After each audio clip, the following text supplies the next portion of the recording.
Heaven's California.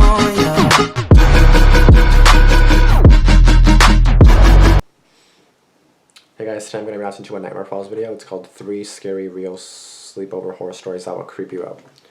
So this is by Nightmare Falls.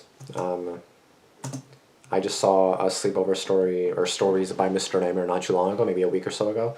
And we have another one by Nightmare Falls. So this one's about almost 15 minutes long. Let's get right into it. And I said in a nervous voice, hello? For a second there wasn't any response. And then a man spoke on the other end saying, My sister may come home soon, so if I talk quietly, it's because she's up here at some point in this video. It's because I'll talk quieter because she's here, so. And I hate when people hear me do videos. I hate it. Sleepover stories. This should be good. I'm actually kind of cold. I actually kind of want a blanket. But it's all the way over there, so. Okay. I'm really curious what these stories will be like. Not about, but like what? Like what will happen. My name Really? is Kevin. This story took place 7 years ago. Kevin when I was McAllister? 13. I had a sleepover at my friend Paul's house one night. This wasn't the first time we had a sleepover. What we would do is play video games until around 11 p.m. Then we would start trolling people on Facebook. And this night was no different. Paul and I spent the evening eating McDonald's, playing video games, and watching scary movies up until around 10:30 p.m. when we logged into Facebook using a fake account we created. It would send messages to people we knew. Oh. We came across one guy who lived in our area, whose name was Frank. Frank? He was a black dude, buff, and had tattoos. For some reason, we thought it would be funny to prank call him, as his phone number was listed in his bio. Don't prank call people. We had to ring twice before he picked up. He picked up with a firm, yeah. Paul made a joke about Frank and his appearance, and we both were laughing. Frank then started cursing and yelling, and we hung up the phone laughing our heads off. The rest of the careful. night, we made more prank calls and commented childish things on people's accounts. Of course you did. I think it was around 1 a.m. or something. Me and Paul were getting tired while watching a movie. Okay. And then we received a text from an unknown number. It's Frank. I asked who was that, and it said, "That's so funny," with a picture attached to it. It's a picture of their house? The picture properly, we saw it was a street sign that was your street from Paul's house. Oh. We both looked at each other, scared and confused. Yep, there you go. What if they come to my house? Paul asked. That's what they're gonna do. I tried to calm him down and think rationally. He wasn't at his house, only nearby. Maybe he is only guessing where we are to freak us out a bit. We carried on watching the movie, hoping the phone wouldn't go off again. But about 10 minutes later, however, we received another text without a picture this time, and it read, "Look outside." Yep, there it is. Me and Paul froze in fear. I remember being so afraid to even move. I would be too. The lights were off, so you couldn't see us from outside. That's even scarier. So I got the courage to take a sneaky look through the blinds. I couldn't see anyone, not even a car. Not yet. After scanning the street properly, I said, "Paul, there's no one out there." Oh, yes there is. He checked as well. I told him it was probably just a text to scare us. It could be, he but... doesn't know where our house is exactly, like I said earlier. Well, you don't know that. Maybe he does. It didn't leave our minds, but we started to calm down a bit. Plus, we didn't receive a text message for a while now. And about an hour later, me and Paul went downstairs to make some noodles. As we were cooking, we get a phone call from an unknown number. Of course, it had to be that guy who had been texting us. I said, "Don't answer." The phone stopped ringing. Paul then texted the number saying, "I'm sorry if we upset you, but it was just a prank." The next thing that happened was the scariest thing I've ever experienced. What? A phone lit up just outside the kitchen window from the backyard, and a very large man was standing there looking at us. It was Frank. Told you. He looked so angry and held up a large knife and made a huge scratch into the window to where our necks were. Oh, shit. We jumped out of our skin, screamed, and ran upstairs to Paul's parents. We told them there was a man outside. They came down and checked the backyard and Frank was gone. We didn't tell the whole truth as we were afraid of getting in trouble. I don't think we slept the whole night. We still had sleepovers at Paul's house, but we never pranked or trolled anyone again. There you go. We also didn't hear anything from Frank, but we didn't need to. We got the message. True. Well, at least you learned your lesson, and at least you're not going to do it anymore, so. That's the important thing. It's a life lesson, I guess. Don't do stupid shit. I mean, you are like 13, you're a teenager, but anything you do My could name is Cam. be dangerous. I'm 20 years old and this happened about 10 years ago. So when you were 10. I used to live across the street from my friend Eric. One Saturday, my parents were going away for a night, but I didn't want to go.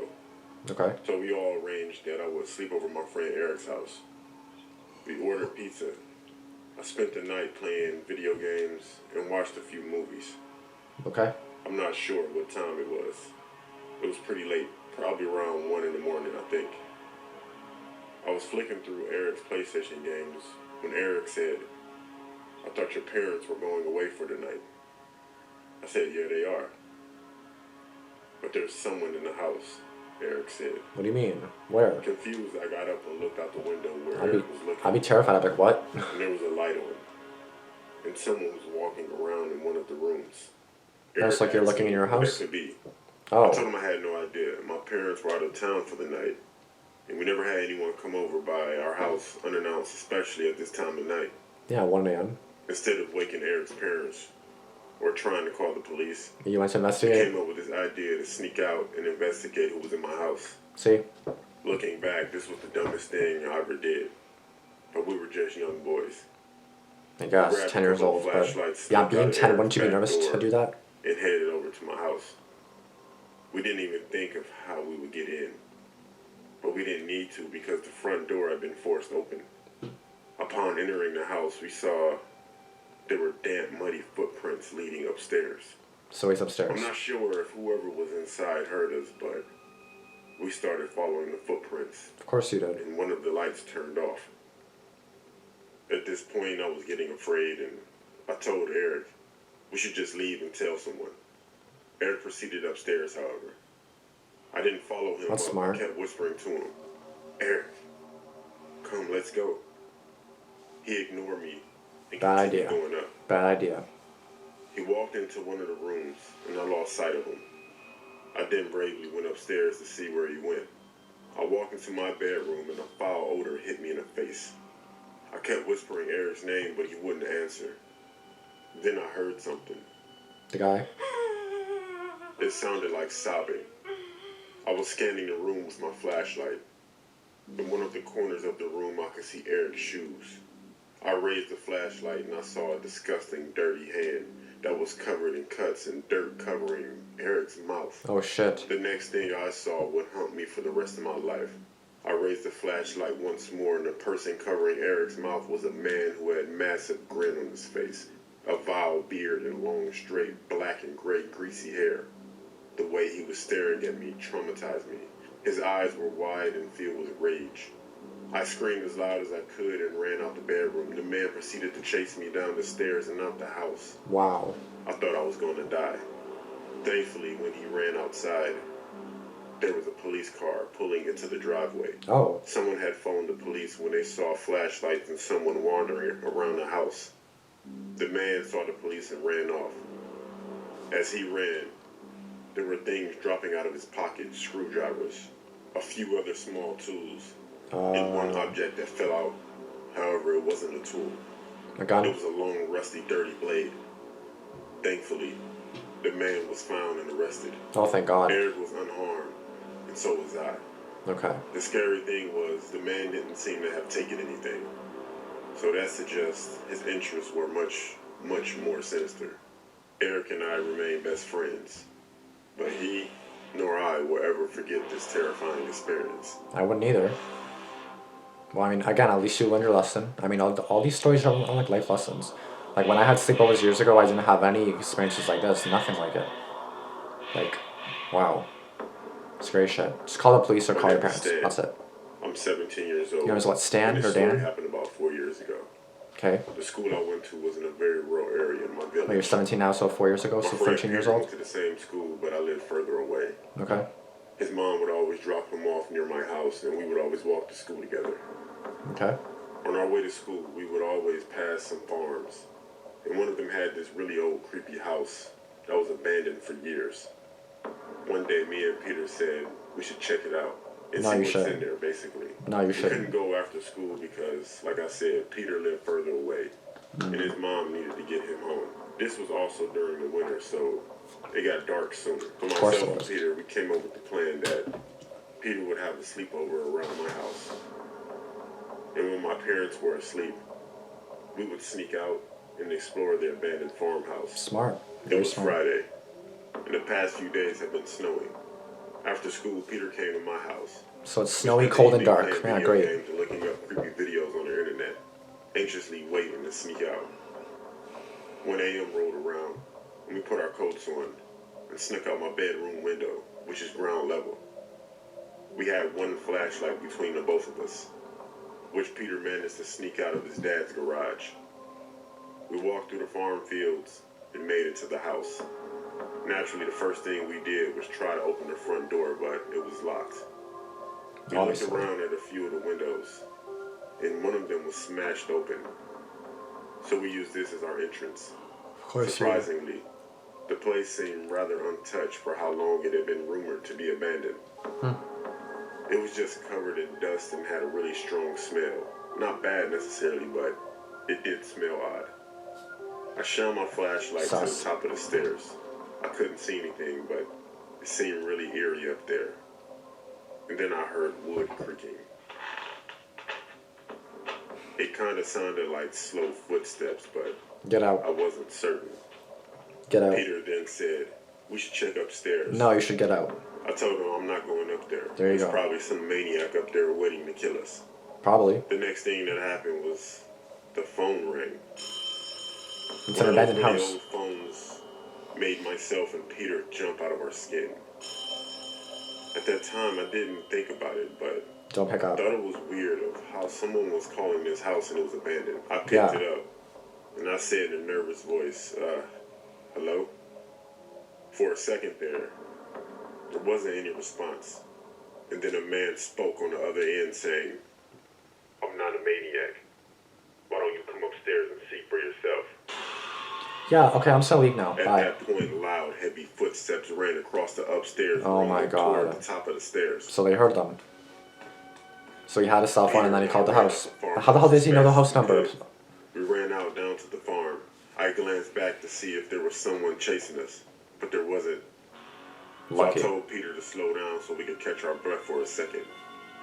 After taking a better look at the house, one of the upstairs lights was on, and there was a dark figure standing At the window. Yep, of course watching there was. us. I didn't know what to think, and honestly, I was terrified. Well, yeah, The duh. light then turned out, and the both of us made our way back to my house. We managed to sneak back inside without making my parents wake up. Peter didn't say much. I think he was too creeped out as to what just happened. And to be honest, I didn't feel like talking either. I was actually quite paranoid that, I don't know, that guy was going to follow us to my house. Thankfully, at least to what I know of, we weren't followed.